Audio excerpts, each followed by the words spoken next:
Bien-aimés du Christ, bon dimanche. Je vous souhaite un dimanche d'expérience de l'écoute de la parole de Dieu dans votre vie. Permettez-moi de vous partager le fruit de ma méditation de ce 4e dimanche. La première lecture du livre de Deutéronome. Moïse dit au peuple d'Israël, au milieu de vous, parmi vos frères, le Seigneur votre Dieu fera se lever un prophète comme moi, et vous l'écouterez. C'est bien ce que vous avez demandé au Seigneur votre Dieu, au mont Horeb, le jour de l'assemblée, car vous disiez, « Je ne veux plus entendre la voix du Seigneur mon Dieu, je ne veux plus voir cette grande flamme, je ne veux pas mourir. » Et le Seigneur me dit alors, « Ils ont raison. Je ferai se lever au milieu de leurs frères un prophète comme toi. Je mettrai dans sa bouche mes paroles. Il leur dira tout ce que je lui prescrirai.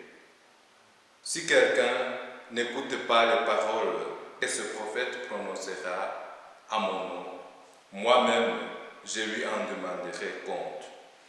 Mais un prophète qui oserait dire à mon nom une parole que je ne lui aurais pas prescrite ou qui parlerait au nom d'autres dieux, ce prophète-là mourra.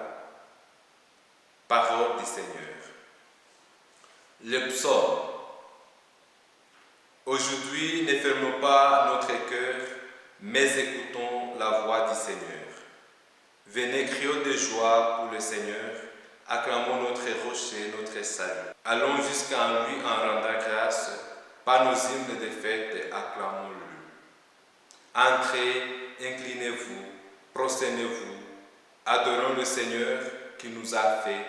Oui, il est notre Dieu, et nous sommes le peuple qui conduit. Aujourd'hui, écouterez-vous sa parole.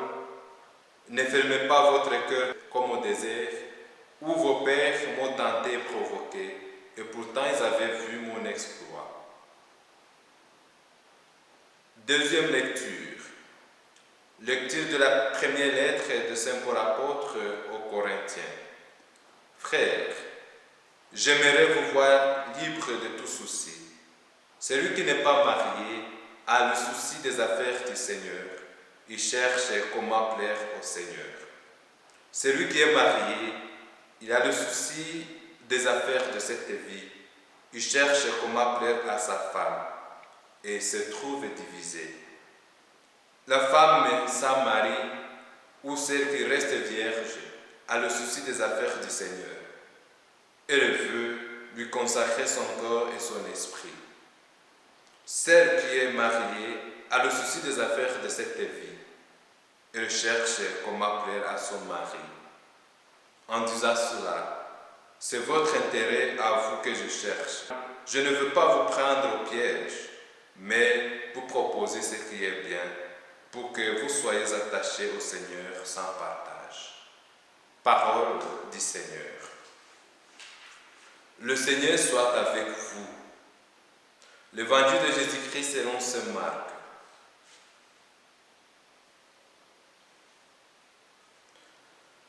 Jésus, accompagné de ses disciples, arrive à Capharnaüm.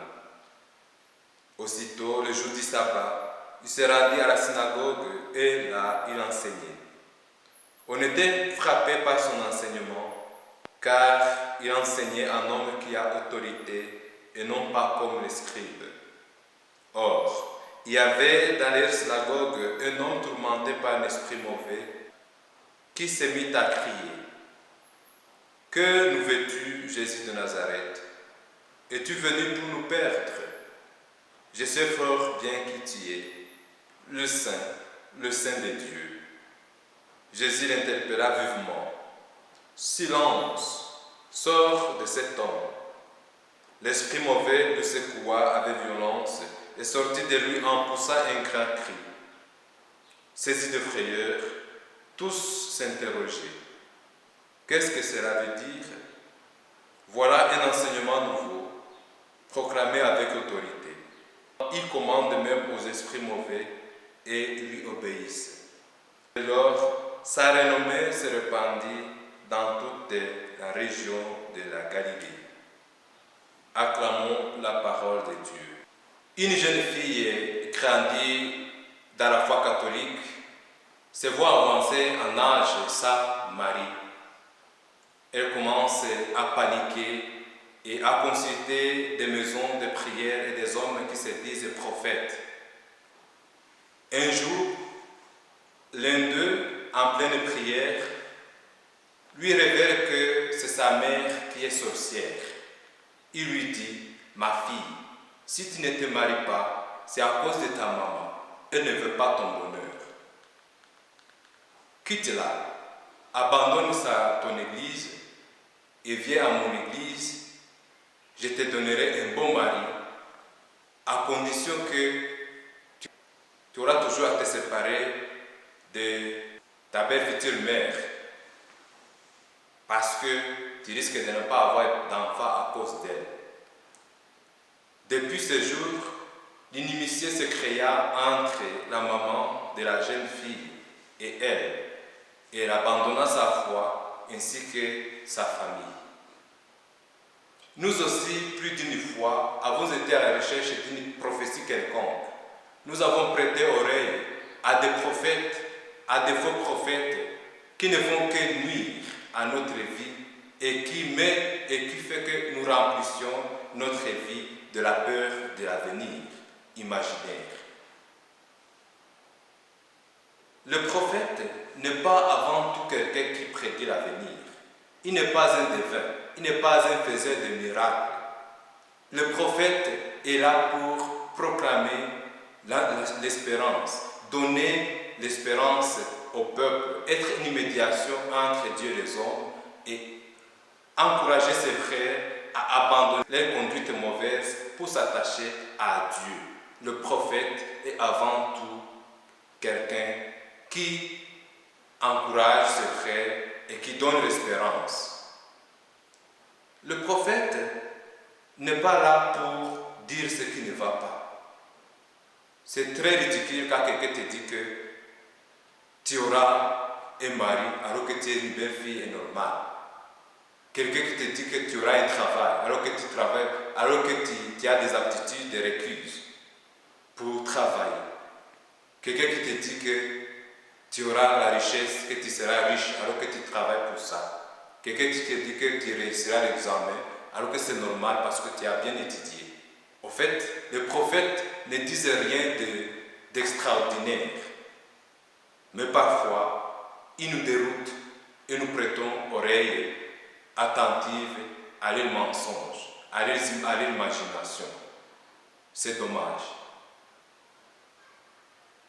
Un prophète est avant tout un homme de Dieu, choisi par Dieu, un homme qui proclame la parole de Dieu, un homme qui est là pour être une bouche de Dieu. Le prophète est le porte-parole de Dieu. Bien-aimés du Christ, les lectures que l'Église de notre Mère soumet à notre méditation à ce 4e dimanche du temps ordinaire B reviennent sur la prophétie. Dans la première lecture, nous avons vu que le prophète est toujours choisi au milieu des hommes par Dieu, envoyé par lui pour proclamer la parole et la volonté de Dieu. Dans la deuxième lecture, cette prophétie s'accomplit dans la personne de Jésus-Christ et Saint Paul apôtre nous invite à nous attacher à Jésus-Christ, le prophète par excellence, parce que son enseignement et ses actions vont de pair. Son enseignement est toujours accompagné par des actions qui guérissent et qui libèrent l'homme. Et dans l'Évangile, Jésus-Christ prouve qu'il est le prophète par excellence parce que justement son action et sa parole coïncident. Il est là pour donner la vie. Dans la première lecture que nous avons écoutée aujourd'hui, nous voyons que le prophète est toujours choisi, appelé, mis dans sa bouche des paroles de Dieu qu'il envoie pour auprès des hommes pour les transmettre fidèlement. Et en Jésus-Christ, Dieu a accompli sa promesse de nous envoyer un prophète véritable. Jésus-Christ n'est pas seulement un prophète ordinaire, il n'est pas seulement la bouche de Dieu, mais il est sa parole, comme nous le dit la lecture aux Hébreux. Après avoir, à maintes reprises et de bien des manières, parlé autrefois au Père par les prophètes, Dieu, en période finale où nous sommes, nous a parlé à nous par un Fils qu'il a établi héritier de tout, par qui aussi il a créé le monde. C'est la voix de Jésus qu'on vient à nous révéler la volonté divine. Il nous invite de l'écouter, de prêter attention à ce qu'il veut, à ce qu'il nous parle, parce qu'il est envoyé par excellence de Dieu. La deuxième lecture nous est donnée comme réponse à la recommandation de Dieu qui dit: si quelqu'un n'écoute pas les paroles que ce prophète prononcera en mon nom, moi-même je lui en demanderai compte. La deuxième lecture est une invitation à nous attacher à la personne du Christ. Quand Saint Paul apôtre évoque l'état des hommes mariés, des célibataires, des vierges, ce n'est pas pour montrer qu'il y a une vocation qui domine l'autre. Il y a une vocation qui est mieux que l'autre. Toutes les vocations ne sont que des moyens. Ils ne sont pas des visas pour aller au ciel, mais ce sont des moyens qui nous permettent d'atteindre notre but ultime et notre vocation, à savoir la sainteté. Donc, quand Saint Paul apôtre s'adresse aux Corinthiens en disant que les vierges sont mieux disposées à servir le Seigneur, il n'est pas question de dire qu'eux aussi n'ont pas quelque chose à fournir comme effort dans leur vie pour pouvoir atteindre la sainteté. Au fait, mariés ou pas, nous sommes appelés à nous attacher à la personne du Christ. Nous sommes appelés à prendre l'essentiel de notre vie, à savoir mieux servir Jésus-Christ dans notre vie, nous attacher à sa personne pour pouvoir atteindre notre ultime vocation, à savoir la sainteté. Jésus-Christ est cet apôtre envoyé par Dieu pour être écouté. Sommes-nous prêts à écouter ce qu'il nous dit? Dans l'Évangile, Jésus-Christ prouve qu'il est le prophète envoyé par Dieu parce que ses enseignements et ses actions vont de pair. Il est là pour nous donner la vie. Contrairement aux prophètes de malheur et aux faux prophètes, Jésus-Christ est le prophète de la vie et du bonheur. Son enseignement, accompagné par des actions qui libèrent, qui guérissent et qui libèrent l'homme des maux, montre à suffisance qu'il est le vrai prophète, il est le prophète digne de confiance à qui nous pouvons nous confier. La preuve de la vraie prophétie est qu'elle ouvre à une relation profonde, à la joie et à l'espérance. À titre d'exemple, quand Marie reçoit la prophétie d'être la mère du Sauveur, sa réaction c'est d'aller partager sa joie à Élisabeth. La naissance prédite et réalisée de Jean-Baptiste provoque la joie et l'action de grâce de son entourage. La venue de Jésus au monde devient le gage du salut et du bonheur à ceux qui s'attachent à sa personne et à son enseignement. Fuyons les faux prophètes et attachons-nous aux promesses de Dieu qui nous sauve et protège. Ouvrons grandement nos oreilles du cœur pour écouter sa parole. Adorons Dieu qui nous a fait. Rendons-lui grâce et bénissez son nom. C'est lui notre Dieu et nous sommes ses enfants, maintenant et pour les siècles des siècles. Que cette journée soit pour nous une journée d'expérience, de l'écoute de la parole de Dieu dans nos vies et que cette parole nous donne la grâce de grandir dans l'amour, dans l'espérance et dans la sainteté. Le Seigneur soit avec vous. Que Dieu Tout-Puissant et Miséricordieux vous bénisse, le Père, le Fils et le Saint-Esprit. Amen.